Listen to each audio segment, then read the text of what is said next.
প্রশ্ন, কল্যাণ রাষ্ট্রের বৈশিষ্ট্য আলোচনা কর। ভূমিকা, জনকল্যাণমূলক রাষ্ট্র রাষ্ট্রবিজ্ঞানের একটি গুরুত্বপূর্ণ ধারণা। বর্তমান বিশ্বে সুস্থ রাজনৈতিক প্রতিষ্ঠা ও জনকল্যাণ নিশ্চিত করার জন্য কল্যাণমূলক রাষ্ট্রের গুরুত্ব দিন দিন বৃদ্ধি পাচ্ছে। এটি সনাতন রাষ্ট্রের একটি আধুনিক রূপ। কল্যাণ রাষ্ট্র, সাধারণত কল্যাণ রাষ্ট্র বলতে বোঝায় এমন একটি রাষ্ট্র যা জনগণের সার্বিক কল্যাণ নিশ্চিত করে। এখানে রাষ্ট্রকে একটি মাধ্যম হিসেবে গণ্য করা হয়।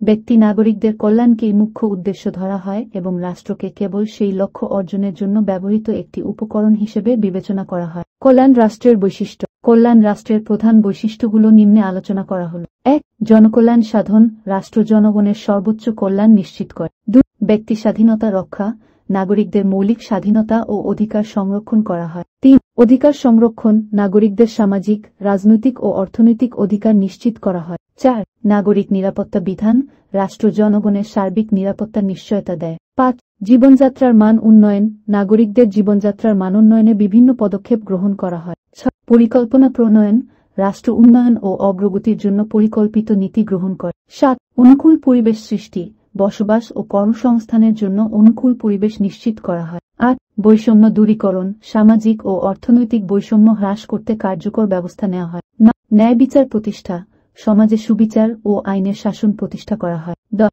শিক্ষা বিস্তার, সর্বস্তরের জনগণের জন্য শিক্ষার সুযোগ নিশ্চিত করা হয়। ১১. দুর্যোগ মোকাবিলা, প্রাকৃতিক ও মানবসৃষ্ট দুর্যোগ মোকাবিলায় যথাযথ পদক্ষেপ গ্রহণ করা হয়। উপসংহার, পরিশেষে বলা যায়, কল্যাণমূলক রাষ্ট্রের এই বৈশিষ্ট্যগুলো রাষ্ট্রকে জনগণের কল্যাণে নিবেদিত করে তোলে।